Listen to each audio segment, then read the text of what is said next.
Whenever you're stressed chronically, and the hormone that our bodies release to help deal with that is cortisol, and prolonged exposure to cortisol in our body tends to be catabolic to our gut. It's inflammatory. It starts causing inflammation along our digestive tract. And as you know from talking with many people on this subject, as soon as you start getting disruption to the gut, that pretty much everything else can follow. That's the gateway to a lot of disease.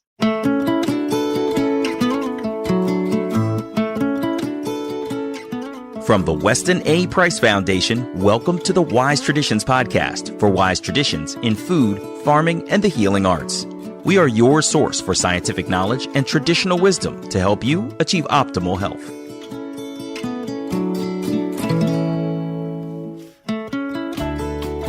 Hey, Hilda here. Stress causes inflammation, dysregulation of the immune system, raises blood sugar, suppresses healing T cells and natural killer cells. But can it lead to cancer?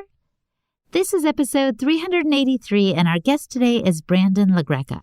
Brandon is a licensed acupuncturist in the state of Wisconsin who in 2015 was diagnosed with stage 4 non-Hodgkin's lymphoma. He achieved full remission within 8 months by following an integrative medicine protocol that included immunotherapy without the use of chemotherapy, radiation, or surgery. Today, Brandon discusses how stress is often overlooked as a contributing factor, if not a driving force, that can indeed lead to cancer. Brandon discusses what stress does to us biologically and psychologically, and he offers techniques for mitigating the effects of stress, like vagus nerve activation, journaling, prioritizing sleep, and more. The objective in decreasing stress is to develop a healthier mindset and build greater resilience, which is beneficial for all of us, whether we've been diagnosed with cancer or not. Before we get into the conversation, I want to let you know that Brandon, the guest on today's show, will be at our Wise Traditions Conference in October in Knoxville. Have you signed up yet?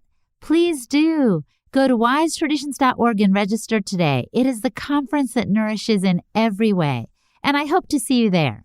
And today's episode is brought to you in part by Branch Basics, helping you replace your cleaning supplies with a non-toxic formula. Branch Basics is fragrance-free, plant and mineral-based, free of harmful preservatives, biodegradable, non-GMO, gluten and tree nut-free, and not tested on animals. And you might wonder, why is fragrance-free so important? Why did I even mention that? Because synthetic fragrances have been linked to asthma, allergies, skin irritation, metabolic syndrome, diabetes, obesity, cancer, nervous system disruption, and respiratory and endocrine problems. Look for red flag words on the products you usually buy. Words like fragrance, parfum, or indications on the label of a fresh, clean smell. This is a concern with many non-toxic cleaners and personal care products. Branch Basics is a one-concentrate model, by the way. The premium starter kit provides everything you need to get cleaning: concentrate, oxygen boost, and 5 reusable bottles to reduce waste. So there's 1 bottle of concentrate that fills, 3 all-purpose bottles, 3 streak-free bottles, 3 bathroom bottles, 3 foaming wash bottles, and does 64 loads of laundry. And when you run out, the only thing you need to repurchase is the concentrate and oxygen boost. Initial setup is so simple. To get started, you fill each bottle to the water line, then you add concentrate to the soap line, and top the bottles off with more water and get cleaning. You can also use Branch Basics concentrate to clean your kitchen countertops, your floors, bathrooms, toilets, laundry, produce, even your hands. And the oxygen boost is great for cleaning toilets, burnt pots and pans, shoes, laundry, grout, and more. This is literally the only product that our household uses for cleaning. I feel so good about it. And since I subscribe, I get the products I need without even having to go online to hunt around for them. Plus, Branch Basics has the following certifications: Made Safe, EWG Verified for Oxygen Boost and the dishwasher tablets, and Leaping Bunny. So go now to branchbasics.com and use the code WISE for 15% off all starter kits, with the exception of the trial kit. Again, that's branchbasics.com and the code WISE. And just to make it simple, I'll put the link in the show description so you can automatically get the discount at checkout. This is Holistic Hilda, and you're listening to Wise Traditions. Welcome to Wise Traditions, Brandon. Thanks, Hilla. It's good to be back on your podcast. This is such a stressful time in our world's history. And I wanted to talk to you about this subject about stress and cancer and mindset, and also just how we can manage stress, whether or not we've gotten a diagnosis. Tell me the story of one of your patients who struggled with migraines and how you found that relationship between the migraines and the stress. Yeah, it's an interesting story. So this was a gal that came into me who was having multiple migraines per week. It's a pretty severe case. And it was very clear from my initial intake that the biggest stress in her life was work stress. And it was such to the point that she was having headaches on Sunday night, thinking about going back to work on Monday. The connection was very clear. And so, I was very upfront with her. I can treat you, but I think that stress underlying is really what's causing what's going on here. And so I treated her and she got better. I mean, she was having certainly less frequent headaches and migraines. But then at some point she got a new job. She moved to a different part of the state. And then we followed up with her, I think 3 months later, I heard from her and she didn't have another migraine again. So she loved her new job. She loved her new place. And that was really the last thing. So it's interesting. That connection was very clear in her case. Okay, so I can see stress being in some kind of relationship or a causal factor for migraines, but I don't understand how it could cause cancer. Can you talk to us about that a little bit? We have to be clear here and kind of split hairs. There is things that directly cause cancer, right? Those are carcinogens. And there are things that promote cancer. Now, in the book, I present all the evidence for how stress impacts our body. I mean, it does things like cause inflammation. It causes dysregulation of the immune system, it raises blood sugar, suppresses T cells and natural killer cells. So we can look at all these different things. But it's certainly different to say, does that necessarily mean that it causes cancer? And I don't necessarily answer that question in the book. I actually leave it for people to make up their own mind given the weight of the evidence. This is what I will tell you personally, having kind of looked at this. I'm not utterly convinced that stress itself is a cause of cancer. In fact, I think there's probably better evidence that trauma could be an underlying cause of cancer. But what stress is, most certainly, is a very potent promoter of the cancer process once it has been initiated. Now, that's not to say just because it's not necessarily a carcinogen doesn't mean it's not impactful. I think if we really get clear with this issue, we would say there are things that definitely cause cancer that we can be exposed to, true carcinogens.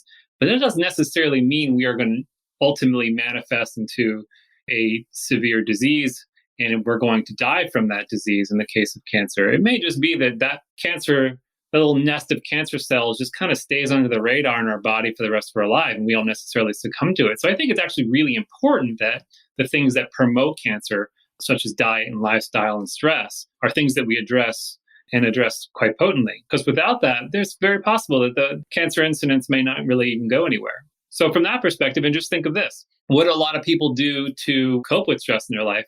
They do things like smoke cigarettes and drink alcohol, and those things are directly carcinogenic, right? So you can even split hairs there that some of the habits that we do are destructive and carcinogenic, and just because we're trying to deal with stress in our lives. Brandon, is it true that we all have dormant cancer cells? We're all walking around, every single one of us in modern society, what we call precancerous cells. Those are cells that, with the flip of a switch, can probably become cancer at any given time, given the mutations that occur in our body and all the things that we are exposed to. But that doesn't mean we should live in fear, because I think that would be stressful.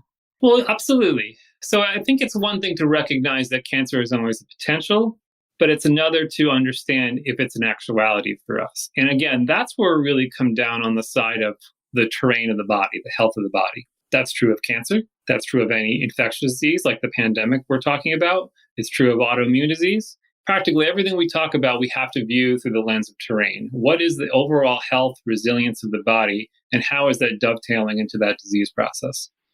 Well, I love your approach, and I think we all want to shore up the terrain of our bodies so it's at its most healthy, and we don't flip that switch to activate the precancer cells into something more dramatic and damaging to our health. So let's talk about the stressors that promote that switch being flipped. What are the stressors that are most commonly seen? Yeah, so the kind of stress that I guess I'm talking about mostly with folks are the things that are the ones that we are chronically exposed to. Chronic stress that go in, day out. And that's very different than maybe an acute stress that could be like a trauma that doesn't necessarily persist, but that has a damaging effect on the body. We're talking about the former as opposed to the latter. And so I guess if everyone thinks about their life, there's a couple areas where that comes up. One of them is, of course, home stress. And that can be stress within your family, It could be with a spouse, with children, parents, what have you, sisters and brothers. It could be work-related stress. It's on a job that you like very much. Maybe there's a boss that comes down on you very hard. It could be global stress, thinking about all the bad news that's out there and doom scrolling and all the ways that we interact with people around us. Social media can be great, but it can also be very damaging depending on what we're tuned into. So these are all ways that we are exposed day in and day out with little bits of stress that are adding little bits of water to our cup, and then it overflows. And that's when I think we succumb to more illness due to stress. Yeah, it was fascinating to me in your book when you said people watching a horror movie, let's say, experience it as if they were in the situation. And it is a stressor of sorts. So just now when you said doom scrolling, I was like, wow, that is a great term I had never heard before. In other words, when we're looking through all the social media posts, it could be a sort of stressor on our emotions. Absolutely. Yeah, our brain can't really decipher between whether we are experiencing something visually but not actually being threatened as opposed to being threatened. I mean, everyone kind of has this experience. The story I tell in the book was my wife and I watching the movie Free Solo, where there's this great feat of this climber going up this wall without any ropes. It means this is a life or death situation. And at some point I reached my hand across to my wife during, a gripping moment. And we are both our palms were sweaty. I'm sure our hearts were beating a little bit faster. And we were just locked into this stress response just from what we were seeing on our television screen. And so our brains were living that experience in some ways, right? And so we just have to realize that there is perceived stress and how our body's interpreting that. And then there's actually being, okay, the car in front of you just hit the brakes and I have to respond, and the actual stress. To our brain and to our hypothalamus and our nervous system, how it's all being interpreted, yes, that stress response being initiated either way. And is it possible too to have this flip the other way? What I mean by that is I could really be under a lot of stress physically or emotionally, but not perceive it as such and so handle it better. Does that make sense? Absolutely. And we'll talk about this later because there are different strategies to deal with stress. But one of those strategies is called stress proofing, in which you actually deliberately put yourself in a little bit of a stressful situation to build up your own resilience in the face of it. Yeah, that sounds like what I do when I get into a cold plunge tub. When I do the cryotherapy, I'm stressing myself on purpose to build resilience, to work on that positive mindset, to remind myself I can be calm in the middle of a challenge. Absolutely. But the stressors you mentioned earlier at home, at work, and these various areas, once again, the car breaks down or we need the toilet repaired. I speak from personal experience here. Aren't these a part of everyone's life? And so how is it possible to avoid or lessen that level of stress? I just feel like it's always going to be there. Well, certainly. I mean, life presents us with unending challenges of things we have to deal with. And so obviously there are some things that we can manage. For instance, if financial stress is something that you're undergoing, I mean, maybe you need to meet with a financial planner or work out a budget. And there's some cases you can exert some will over the situation. And other times you can't. And so for the situations that you cannot do that, or you can't remove yourself from the stressful situation, your only option really is then to build resilience in the face of it. So in your book, you mentioned the anti-cancer mindset. Is that part of the resilience you're talking about? Absolutely. And there's many elements to it, but most fundamentally, I think it is delineating between what I would call a fixed mindset around your diagnosis and a growth mindset. A fixed mindset would be someone who hears the diagnosis that's just been given to them of cancer, and they immediately plunge into victim consciousness. How did this happen to me? I don't want to deal with this. Let me just turn myself over to the oncologist and do whatever they say. That's kind of checking out in a way. Now, the opposite of that is someone who maybe after a short period of having that shock go through them, very quickly comes to a place of acceptance of their diagnosis. And then, and this is the most important part, becomes engaged in the process, realizes that they can also participate in their healing. And I say that not because I think that mindset has some kind of miraculous ability to heal us. What I would say is it's something much more common, but much more important is I think engaging a healing mindset fundamentally changes the landscape of your healing process, because if you are engaged in it, you are going to make fundamentally different choices than someone who is not. You are going to be thinking outside the box. You are going to be looking for ways that you can accelerate your treatment. And all those things packaged together is what I think makes up this kind of anti-cancer mindset. Well, and I think it's also an anti-victim mentality mindset, right? Which we can all use in whatever circumstance we find ourselves in. Yeah, I mean, this is true of any disease, right? And any circumstances, just like you say. I mean, there are people who kind of melt in the face of that stress, or there's some people who motivates them, right? They become proactive. What can I do about this? And so it's in that latter case that I feel like, and let's just be clear, I mean, the word cancer itself just strikes fear in the hearts of many people. I mean, me having been there on the cancer journey, I can certainly attest to that. I mean, just look at all the fears that are wrapped up with cancer. There's the fear of our own mortality that hits us right away. Will this kill me or not? About as potent as it gets. Then there's the fear of treatment, right? There's people who are just simply afraid of going through conventional treatment. And they know what that looks like. I mean, everyone has this kind of vision of an emaciated cancer patient, and they're afraid of that.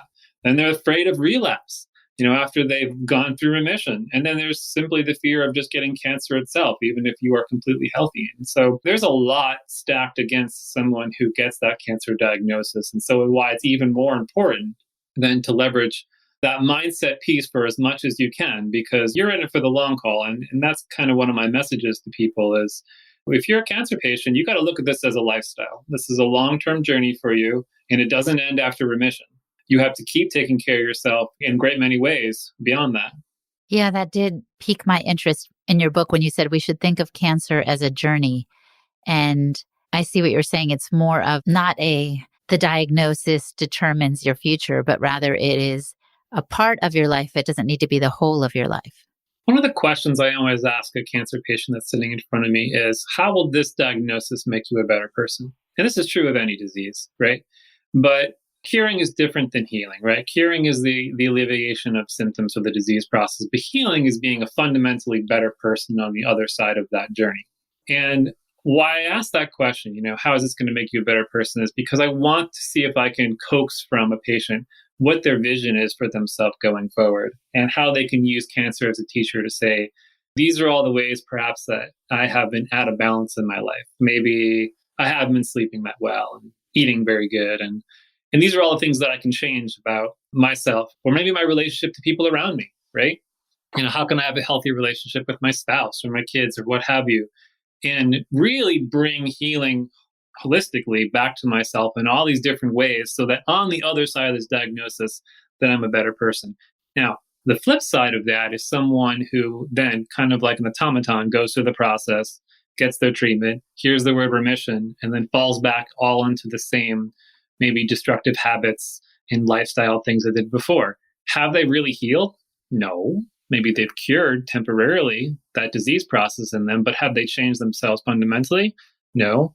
And perhaps that was one wake-up call, but then there's the other one further down the line. So I think it really behooves us to look at healing in a much more bigger picture sense. Yeah, I'm looking in your book right now because I think it was, did Naisha Winters write the foreword? Yes. And she said something like, what is cancer trying to heal in you? That was a profound question. And I reflect often too. I mean, cancer is us. They're our own body's cells that have gone rogue. They've mutated in such a way that now they're growing out of control.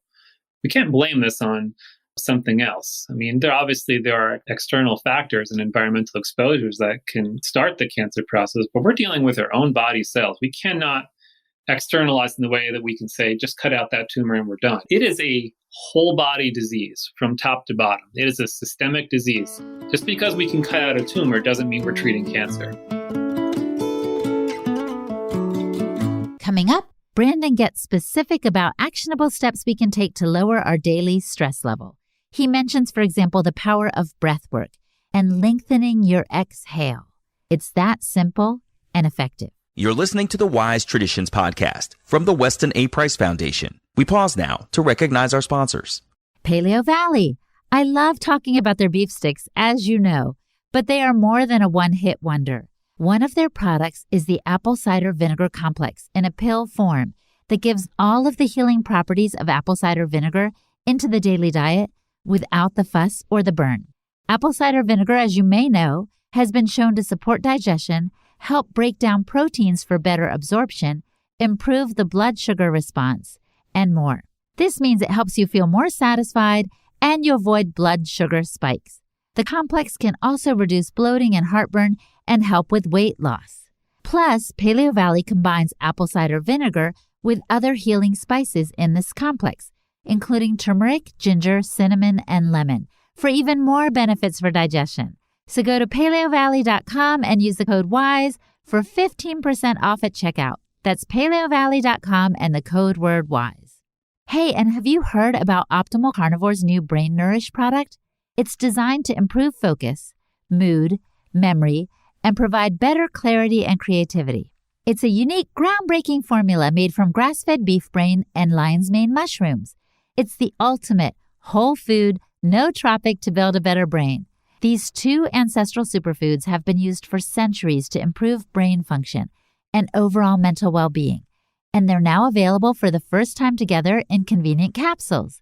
Studies have shown that both ingredients are remarkable at improving cognition and brain health, both in the short and long term. They're guaranteed to have your brain firing on all cylinders, and they offer a host of benefits for health, vitality, and longevity thanks to the highly nutritious superfood ingredients. Each serving has 1,500 milligrams of organic lion's mane and 1,500 milligrams of beef brain, and they only use 100% real mushrooms at Optimal Carnivore, organic fruiting bodies which are rigorously tested for active compounds, and the beef brain is sourced from the highest quality regenerative farms in New Zealand. You know, the mission at Optimal Carnivore is to make it easy for people to consume the most nutrient-dense foods on the planet, and they're batting 1,000 on this. Plus, they plant one tree for every product sold, which helps the environment. They currently have their grass-fed organ complex that contains 9 organs, a grass-fed liver product, and the new Brain Nourish. So go to amazon.com/optimalcarnivore and use the code Weston10 to receive 10% off all products. Again, that's amazon.com/optimalcarnivore and use the code Weston10 at checkout. This is Holistic Hilda, and you're listening to Wise Traditions. Now I want to pivot and talk about some of the active strategies that you mentioned in your book. There are a bunch of them, so let's just hit on a couple for reducing stress. So one of my most favorite that I've practiced for years now and always come back to is meditation. And the reason why I like meditation is because, it's essentially free as long as you learn how to do it. You can do it sitting in your car at a red light. You can do it in a concerted effort for 5, 10, 15, 20 minutes a day. And by doing so, you are basically making yourself more resilient by changing the set point for what you are exposed to and how you deal with it. And so meditation is one of those things that people who have practiced it for long periods of time have the sense that it kind of turns down the volume of all the things all the stresses that we are being exposed to. One that's related to that, which is also extremely helpful, I found, it's much easier to teach in some ways to patients, is just breath work, simple breathing. Doing something as straightforward as lengthening your exhale, and so that it engages your vagus nerve, right? You can, if you breathe in for 4 or 5 seconds, try to breathe out for 8 to 10 seconds. That long, slow, even exhale has a way that you can just start feeling yourself slowing down and calming. Another one that I think is really potent is something like journaling, particularly right before bed. People have a lot of things that they're mulling over, and it tends to kind of bleed over into their sleep, and then they're dreaming about all the things that they're stressed about. One of the great strategies is to either on a computer or just handwrite it, get a journal and just kind of take all those things and get them out of your system. Write them out and process them, so at least you're not carrying it over into your sleep. And what happens apart from cancer that stress does to the body? What happens if we carry all these burdens without releasing them using any of the techniques you described? Yeah, several things. One of the most important, I think, that's not talked about as much is that whenever you're stressed chronically, and the hormone that our bodies release to help deal with that is cortisol, and prolonged exposure to cortisol in our body tends to be catabolic to our gut. It's inflammatory. It starts causing inflammation along our digestive tract. And as you know from talking with many people on this subject, as soon as you start getting disruption to the gut, that pretty much everything else can follow. That's the gateway to a lot of disease. And here, too, I've had patients over the years where, I've got them on a really good diet. We're using some really targeted supplements. But until they use strategies to cope with stress, their GI pain and problems don't go away. It seems to be a particularly important factor for gut health. Absolutely. Now let's talk about a couple of passive strategies. So that can be something as simple as sleep, just getting enough sleep. We talk a lot about sleep hygiene in the sense that you want to be in a dark room that's nice and cool and not a lot of other distracting noise, and just to make sure you get a nice deep quality of sleep. That alone is de-stressing for a lot of folks. Now, one of my favorites, and now I'm biased because I'm an acupuncturist, but I absolutely love acupuncture as a de-stress strategy. And it's been amazing to watch over the years how people claim, oh, yeah, I would never be able to relax, maybe having pins in me. And then I walk into the room, maybe treatment 3, 4, 5 later, but then they're snoring away. And there's something really interesting about acupuncture, too. There's a way that we by sticking pins in the body, you really can't move around a whole lot. And so it's actually teaching the body to be safe in an immobilized state. Which, think about that. One of the stress response that we can have, we think about when the sympathetic nervous system is initiated, there's this either fight or flight phenomena, right? Where we're either going to be prepared to attack whatever is threatening us or to run away from it. But there's a third option. It's fight, flight, or fright, which is the deer in headlights phenomena. And that's a really old evolutionary mechanism that if something is profoundly stressful, we might just freeze. Yep. And that immobilization locks itself into our body. And so therapy like acupuncture, where we can essentially, someone has to lay still for whatever 20, 30 minutes that we have the pin in, but be healing, is a healthy form of mobilization. And my sense is that has a way of kind of rolling back the kind of stress that would otherwise have immobilized us in a stress pattern. Oh, fascinating. And going back to what you were saying about sleep, I was reading Matthew Walker's book, Why We Sleep. And in it, he says, sleep is actually overnight emotional therapy. And there is some way in which our body is kind of offloading, or our brain, right? All of the worries of the day, we're setting them aside. It's a beautiful gift to spend a third of our life in a state like the one you were describing also on the acupuncture table, where we're resting and we're not carrying the weight of the stress that we usually do. I think about that a lot specifically with dreams. I know dreaming, it has a lot of functions ascribed to it, but oftentimes we tend to problem solve as we dream. We wake up with solutions to things. And so there's a way that different parts of our being, I think, come to bear when we're sleeping and dreaming that does help mitigate a lot of the stresses that we're encountering. So, Brandon, I do a lot of the things you've described. I try to make sleep a priority. I nourish myself well. I pray. I do things that I think really help me. But I don't know that I can ever really be stress proof. Can I? Can anybody? Probably very few. But stress proofing is a strategy that you can employ to build your resilience. And the way that that happens is by deliberately putting yourself in controlled, stressful situations so that you can, in a way, become better adapted to the stress that you did not plan for. And you mentioned one of them earlier, which is cold exposure or hypothermia. And cold plunges are one way certainly to do that. But one way that I describe to patients and in my book is something as simple as cold shower. Maybe you get cleaned up with a nice warm shower, but towards the end of your shower, you turn it all the way to cold. And I will tell you, this is a meditation of the highest order.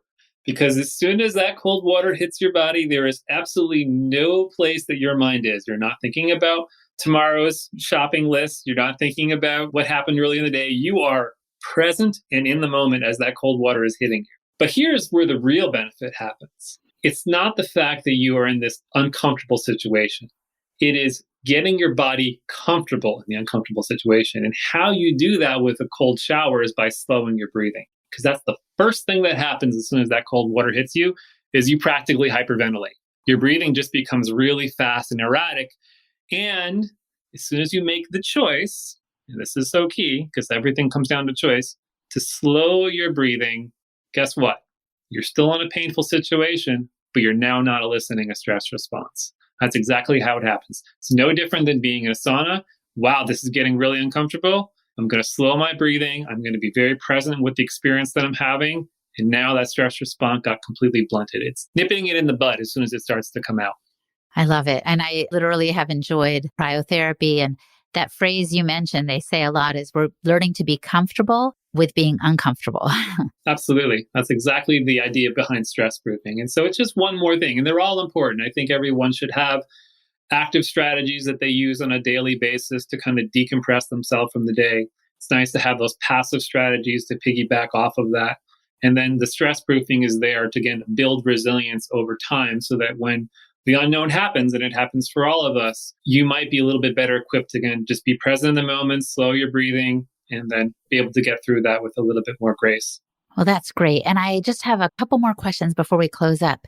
One is, how inevitable is it that a certain number of people in the population are going to get cancer? What are the percentages worldwide and in the US for the incidences of cancer nowadays? Last I looked, I think it was either 1 out of 3 or 1 out of 4, depending on if you're a man or a woman. In some cases, it's predicted to be 1 out of 2, probably within our lifetime. More people died of cancer last year than COVID. Well over 500,000 people died of cancer, and it doesn't seem like it's slowing down anytime soon. So this is one of these things that's probably going to be the disease of our time. I mean, it's going to overtake heart disease. It's going to be something that, and frankly, even at this moment, I mean, who does not know somebody who has either been diagnosed, died of cancer, likely in your family, if not someone very close to you? So this is something, obviously, with my own cancer journey, something I take very seriously. Again, I think part of what I want to get across to people is that this has to be a lifestyle. We have to understand this big picture. We have to think about all the things we're exposed to and all the things that we have control over if we're really going to be able to deal with cancer in a holistic way. Well, and I guess that's what your book is about. It's not about necessarily preventing cancer or curing cancer as much as it is managing it as part of your journey. And that is so key, Hilda. And that's because, and this is something that I've had to really came home to me, was the realization that, again, after hearing the word remission in 2015, now I'm 6 years out, that just don't go back to life as I used to. It is a lifestyle. And furthermore, I don't even really like the word cancer survivor. I think that terminology does an injustice to the journey itself. And I think I almost some ways prefer the term cancer patient. I feel like even though I don't want to really overly identify with the diagnosis of cancer, I have to keep myself pretty razor sharp in my focus that the kind of lifestyle changes that I have made that led to my own remission is something that I keep doing long term. It's not something that I forget about. And so it's walking that razor's edge and realizing that once you're on this path, you use it as a teacher to guide you. Use it as a positive influence in your life to change you and to keep those changes going so you don't get lazy. You don't fall back into old habits. And I think that's where if you do use cancer as a teacher, it can be a profound teacher and keep you healthy for the rest of your life.